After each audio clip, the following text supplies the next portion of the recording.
What's going on, Fightful people? Welcome back here to the main Fightful channel, where we are here today joined by someone that a lot of people will enjoy seeing on this channel. She is a former WWE Women's Tag Team Champion. She is returning to the UK scene for the first time in 5 years at the beginning of August. Her name is Miss Isla Dawn. How are you doing today, Isla? I'm good. I'm very well, thank you. Yourself? I am good. And for this interview, one of the main points we're doing it for is because of that training camp on August 2nd. You will be guest coaching. You will be doing it alongside Zach Gibson, Kenny Williams, and Lauren Clare.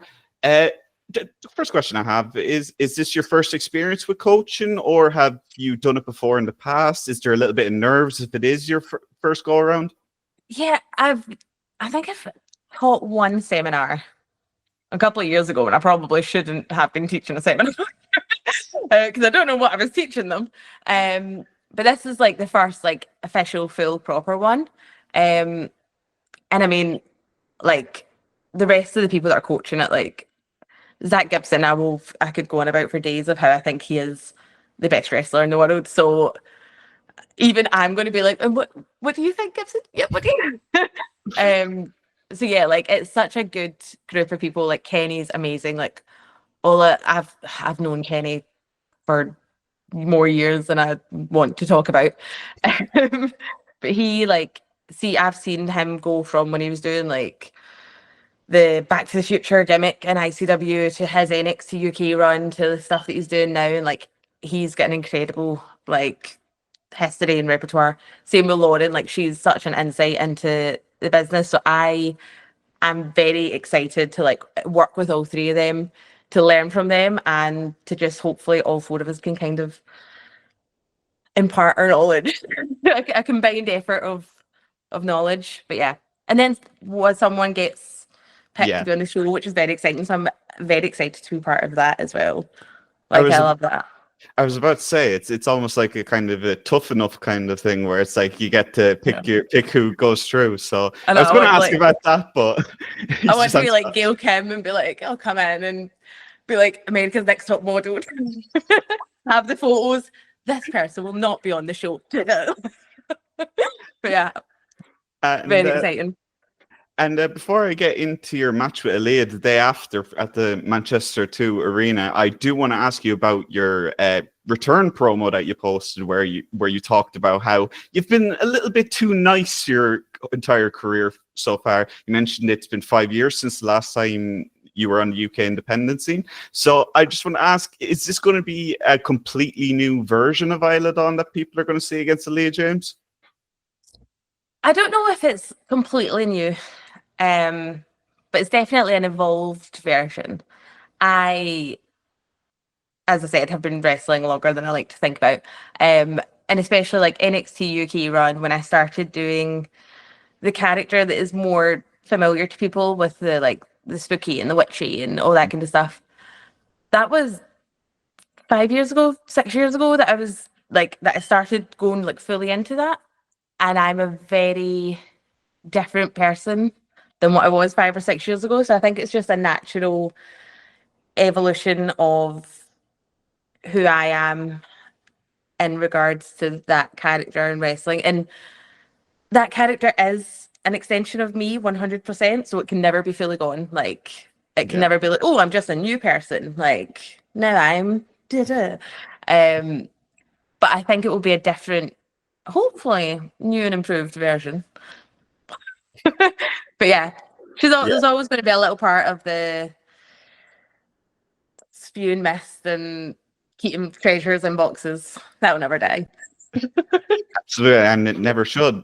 And just to circle back just briefly on the training camp, and the big difference in this training camp is there's going to be an extra emphasis on character work and stuff like that. Is that something that you're looking forward to, even as much as the ring work, to kind of just show off this extra character that you've always had? Yeah, like character work is, for me, I think like the main part of wrestling, like for me, and it's what I always enjoyed watching. It's what I always like. I loved Goldust and I loved Undertaker and I loved these like bigger than life characters. So for me, growing up, that was always my thing. I went into acting character work was always like the forefront. So it'll be a big part of what I want to like teach people and hopefully get them more comfortable being bigger characters and finding what is them and like not just going down the traditional I'm a wrestler. So yeah, like especially because Gibson again, like I don't mean to just fawn all over Zach Gibson, but he's also promo master. And then Kenny as well is like his character work and stuff. And so I think it's going to be a really good character based, like, and even if it's not, even if people there don't fully have their characters, just like confidence in trying characters and doing all that kind of stuff, because that's like wrestling needs more of that, in my opinion. I want more drama. And with Burning Heart, they've had a couple of tours now. They've kind of really come out as almost like the new kid on the block when it comes to UK promotions. For you, what sets them apart from the other UK promotions that kind of led to you having your return match on the UK Independence with Burning Heart? Since their debut, I've been keeping an eye on it, and I think they have the most insane roster, like talent wise. Like it is literally like the best and the best of not just British, like overseas talent that they've brought in. It is just, I think they're putting on consistently phenomenal shows. And as I watch it from like a fan point of view, I'm like, that's shows that I want to be at. If I was going to buy tickets for somewhere, I'd go there for who they've got on the shows, the venues that they're just doing something cool. It feels like we're back kind of in like the heyday of wrestling of like pre-COVID, like when British wrestling was that. So that feels like a bubble of that, which is really cool. So yeah, I'm very excited for that to be the first, and hopefully I'll be back again. I've heard there's maybe something with more maybe a women's title, maybe that kind of thing. So hopefully I'll set the stage this coming show, and then we'll go from there. Absolutely. And with this return to UK independent scene, your first opponent will be Aaliyah James. I do want to ask you about Aaliyah. What are your thoughts on her as a pro wrestler, as a character, all that?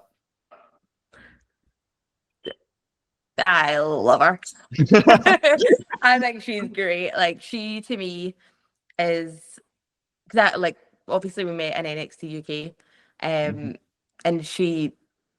when she started, I think she had like 10 matches when she signed to NXT UK, or like something insane. She had such like a small number of matches, and I remember she walked in, and like all of our like Twitter gifs had been like popping off and all these like mad moves, and I remember being like, I hate this bitch.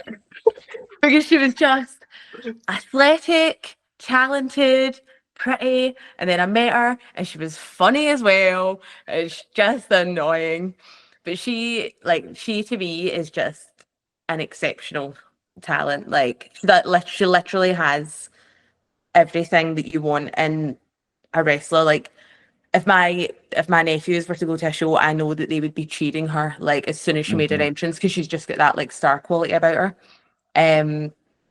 So I'm a big fan of her, but I'm also very excited to beat her up. Like she's one of the people that when I can was like, oh, I'm back in the Indies now. She was one of the people that I'm like, I want to wrestle Aaliyah James, because we've wrestled before in NXT UK. She was a lot newer then. I still hadn't fully found my footing in everything that I was doing.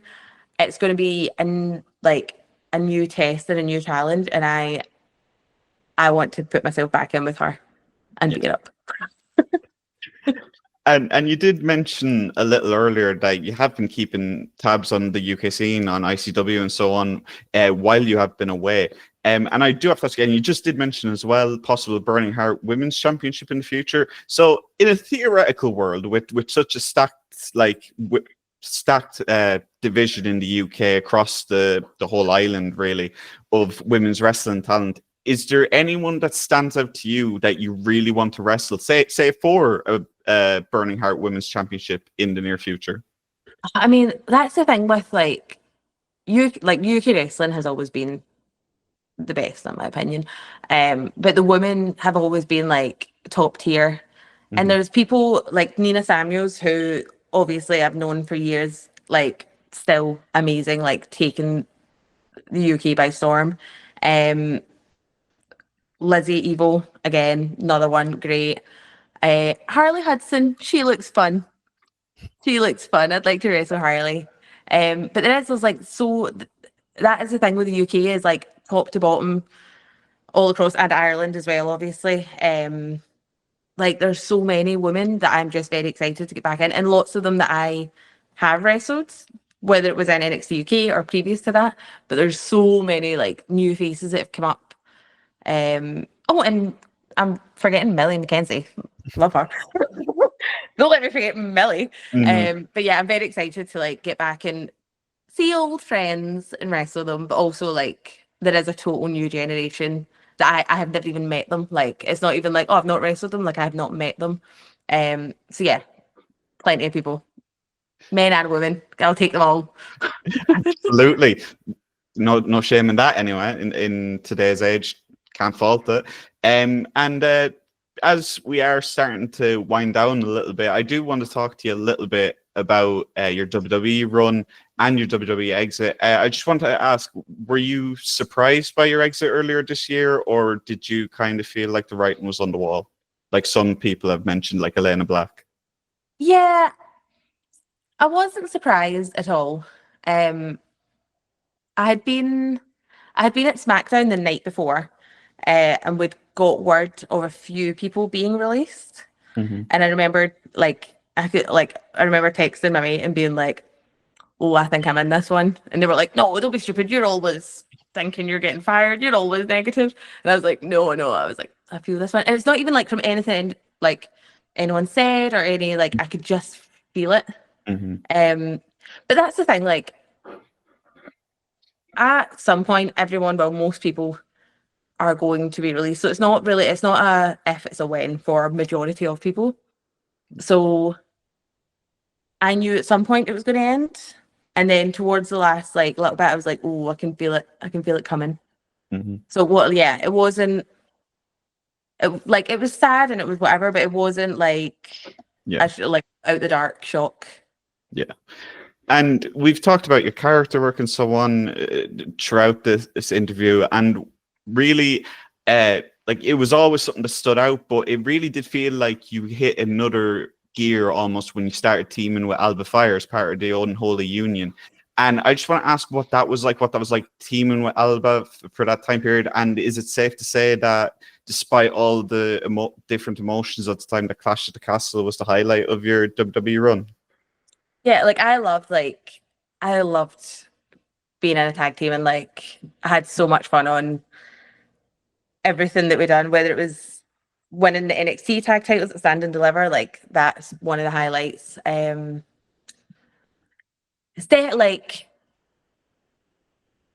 those two are like professional highlights. But I think for me, like I'm always gonna, if I like look back in 30 years time, it's always gonna be like the little in between moments are my like total highlights. So it's just things like traveling with my mates and wrestling in Mexico and like all that kind of stuff are like real highlights. But Clash at the Castle was unbelievable. Like to wrestle in your home like country, city, whatever is always insane. But to win the tag belts, and then I remember like being back in the hotel room and all my family came around to the hotel room. So it was like mum, dad, sisters, two nephews. And we all just like sat, and like the Hydro had given us these like special edition iron brew bottles with our name on it, which is very cute. And it was like in a little briefcase. I remember my nephew just being like, ah! And like it was just a really like nice, like, oh, like this is a moment that you're going to look back on and go, oh, this is just really cool. But yeah, like I loved Unholy Union through like the NXT stuff, like when we were feuding together. Yeah. And then when we became a team and like SmackDown, Raw, all through, it was just like so much fun. And then now getting to see Alba like do the fun stuff she's doing is also like, I love watching it. I love being a fan and watching, because Chelsea, Piper and Alba obviously like love the three of them, like seeing them do that, and it's something totally different from what she was doing with me, but she's killing it and it's so cool. So yeah, I love it. She Until you win forever. and she absolutely is killing it, like you Yeah. just mentioned. And you did mention winning the NXT Tag Team Championships, and something that happened with that reign that like kind of was just almost like a surprise to a lot of people was you and Alba kind of coming up and kind of being like, hey, we want the WWE Women's Tag Titles as well. That at the time that they were held by Ronda Rousey and Shayna Baszler, and I want to know what that was like for you personally to work with Ronda, obviously with her being such a global superstar in two different sports at that point. So what was that experience like getting to work with Ronda? I had a great time. Because it was surprising for us to get called up when we did for that. Like, I remember we'd won the titles at Stand and Deliver, and I think it must have been like a week and a half, 2 weeks later or something, that they had the draft. And they had us come in for this draft party, and I remember thinking like, oh, they've just put the titles on. It's like we're not going up, because why would they put the titles on? Is that's silly. So like that was a complete shock. And then we kind of went to SmackDown that next week, and it was like, oh, this is the idea. And then we just kind of get flung into that, and I was like, oh shit, Ronda Rousey. Like, I watched her like batter people like years ago. Like, it just seemed like getting flung, like it was just flung right in. But she was lovely. Like, I had so much fun, and Shayna's always the best. Like, Shayna's great. But I was sad we only got to have one match, because I would have loved to have done more. But yeah, she was so fun to work with. I remember my dad, because my dad's not into wrestling. Like, he was never a fan of it, and he'll watch it when I'm doing it, and he'll go to shows that I'm on, and he'll get into it when he's there, but like he's not gonna know anyone's name or whatever. But I remember my dad being like, what did I say? Like, and it impressed him, and I was like the effect that she has over not just wrestling, like not just MMA like worldwide, like she's a star, and she was so kind and so lovely. Like, I'm a big Ronda Rousey fan. I should beat me up if I said anything different. Same with Shayna. Batter me. Probably not wrong, but the pair of them. Yeah. And before we do finish up, I just have one more bit of a broader question to ask. We've talked about character work quite a bit and so on, but I'm just curious, was there any pitches or storylines that you wished had happened, or you could have at least tried, or anything that may have got nixed at the last minute that you were excited for? Yeah, so much stuff gets pitched, and like it's hard to keep track of like any ideas. There's lots of people that were pitched to work with that I would have loved if that had came about. Like Natalia, there was like a pitch at one point to work with Natalia, and I love her, like as a fan of her, and also as a person. Like, I love her. She's just the best. So I would have loved to we got to have a couple of matches on Main Event. I think we had like 3, and I had the best time. There's some of my favorite matches, so I would have loved to have done more with her. But yeah, it's like people had like, it was like, oh, maybe we'll do this thing, or maybe we'll do that thing with certain people, and I'm like, oh, like that would have been a great opportunity. Yeah. Scarlett and Carrion, that was another one. Like, at one point there was like, oh, and they're amazing, so I'd have loved that so much. But yeah, I do want to thank you so much for sitting down with me for this interview today. You've been an absolute star, an absolute great interview to have. And do you want to tell people where they can follow you on social media? I know you've had a little bit of issues with that in the past, with deleting, with fake accounts and so on. So I stupidly deleted my Twitter account. Stupidly done it. Twitter annoyed me, and I was like, I'm leaving this app. And then someone took my name, and then now there's a person trying to get money off people and selling big. And I hate them so much. I hate them. Someone runs what even is my handle? My handle is, I hate having it. Do you know what it was? And I put this as a sign. I've always said that I would not put WWE in my handle for stuff, because I never liked it. And then I deleted my Twitter, and while it was off, someone took Isla Dawn, which I'd had for years. So then I came back to Twitter, and I was like, make it like Isla Dawn WWE or something. And it like get released like a week later, and I was like, oh, I was like, I need to take the WWE off. So I then had to change it to like Real Isla Dawn. Is that my name? Yeah, Real Isla Dawn. And then someone's got Isla Dawn Real, and they try and take money off people, and they sell Bitcoin. And you know what's more annoying? They write really, really dumb things on my photos, and people think it's me. And I'm like, no, I would never write stupid things. My captions would never be so rubbish. Yes, Absolutely. real Isla Dawn on X. Twitter X. Yeah. And then just Isla_Dawn on Instagram. Simple. Classic. That's what it should be. Yeah, guys, if you are in the area, in the Manchester area, make sure to get down to the training camp on August 2nd in Salford. It'll be definitely worth your while. So much experience in the coaches doing it, including Isla, of course. And then stick around August 3rd. Maybe even you'll be part of the August 3rd show. You never know. But at the Red buzzer you. But yeah, guys, if you're new to the channel, make sure to like, subscribe, comment down below. And yeah, thank you, Isla, once again. And thank you. See you all in the next one. Bye. If you aren't watching wrestling with NordVPN.com/Fightful, you are not watching wrestling in the best way. I know times are tough. Money is tight. NordVPN.com/Fightful can eliminate your cable bill if you just watch wrestling. You can watch Raw, SmackDown, NXT, and PLEs on Netflix by changing your virtual location with just one click. You can watch pay-per-views at a much more affordable price when you change that virtual location and get the prices they're getting overseas. In addition, all the wonderful features that we haven't even mentioned. But right now, you save big. 4 extra months free and a 30-day money-back guarantee when you use NordVPN.com/Fightful. By the end of this subscription, you're going to be saving money. NordVPN.com/Fightful.